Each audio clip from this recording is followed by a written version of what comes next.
નમસ્કાર, હું છું આપણી સાથે કિશન તિવારી. આપ જોઈ રહ્યા છો ઇન્ડિયા ન્યૂઝ ગુજરાત અને સમાચારોની શરૂઆત કરીએ આપણે વડોદરાથી. તો વડોદરા શહેરમાં ગત પાછલા ઘણા મહિનાઓથી નકલીનો સિલસિલો જે છે તે જારી રહ્યો છે. અગાઉ અવારનવાર બોગસ બર્થ સર્ટિફિકેટના આધારે આધાર કાર્ડની કામગીરી કરાવતા અરજદારોને વડોદરા પાલિકાના ચકોર અધિકારીઓ દ્વારા ઝડપી પાડી અને પોલીસ હવાલે કરવામાં આવ્યા હતા. તેમાં વધુ એક વડોદરામાં મહાનગરપાલિકા દ્વારા આપવામાં આવતી ફાયર એનઓસીની પણ નકલી મળી આવતા ચર્ચાનું કેન્દ્ર બન્યું હતું. જ્યાં આપણે વાત કરીએ તો વડોદરા શહેરના હરણી રોડ મહાલક્ષ્મી કોમ્પ્લેક્સની નકલી એનઓસી સામે આવી હતી, જે ખૂબ જ વાયરલ થઈ હતી. ત્યારે નકલી ફાયર એનઓસીમાં અધિકારીઓની નકલી સહી સામે આવતા ફાયર વિભાગની કામગીરી સામે સવાલ ઊભા થયા હતા.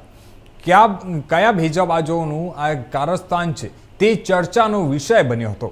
ત્યારે ફાયર એનઓસીનું મોટું કૌભાંડ આચરાયું હોવાની આશંકા પણ હમણાં તો સેવાઈ રહી છે. ત્યારે જણાવી દઈએ કે ફાયર વિભાગ આ સ્કેન્ડલ પકડવાને બદલે પાલિકાના અધિકારીઓને જે જવાબદારીમાંથી છટકી રહ્યા હોવાની વાત દેખાઈ રહી છે.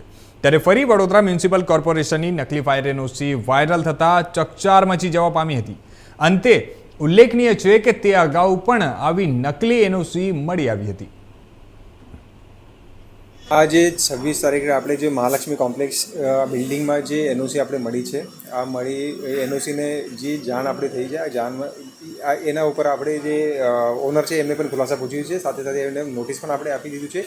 સાથે પોલીસમાં પણ આપણે ફરિયાદ કરી દીધી છે. આપણે જે કહ્યો છો કે એમાં કઈ પ્રેશર છે કે કઈ એમાં કાર્યવાહી ઉપર કઈ મીન્સ કોઈનું ઇન્ફ્લુઅન્સ છે, આ કંઈ કશું વાત નથી. પોલીસને આપણે જાણ કરી દીધું છે. પોલીસ આગળની કાર્યવાહી કરી રહી છે. પોલીસ દ્વારા જે પણ કંઈ આપવામાં માંગવામાં આવશે આપણે એમને ચોક્કસ આપીશું. સર, લોકો આ પ્રકારની નકલી એનઓસી કેમ લાવે છે? એટલે શું એટલું આપણા દ્વારા પેપર્સ વધારે માંગવામાં આવે છે કે પછી લોકો આપણી કાર્યવાહીથી ફૂલફિલ નથી કરી શકતા? કેમ આ લોકોએ નકલી પાસે જવું પડે? એનઓસી મળવા માટે જે કંઈ કાગળપત્ર કે જે કંઈ કાગળ જે લાગતા હોય છે, આ જે ગવર્મેન્ટની ગાઈડલાઇન્સ છે, ગવર્મેન્ટની ગાઈડલાઇન મુજબ જ કાગળ આપણે માંગીએ છીએ. તો આ કાગળ એમને એમાં રજૂ કરવાના જ હોય છે. આ કાગળના ઉપર જ આપણે એનઓસી આપણને આપતા હોય છે.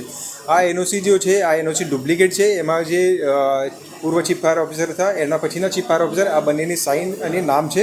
તો એની ગંભીરતાને લઈને આપણે એની ફરિયાદ કરી દીધી છે. સર, આ લોકો જે છે નકલી કેમ બનાવે છે? આ લોકોને એટલે શું કારણ છે કે લોકોને નકલી પાસે નકલી બનાવવી પડે? આની પાછળ ક્યાં આગળ બનાવડાવે છે? કોણ છે?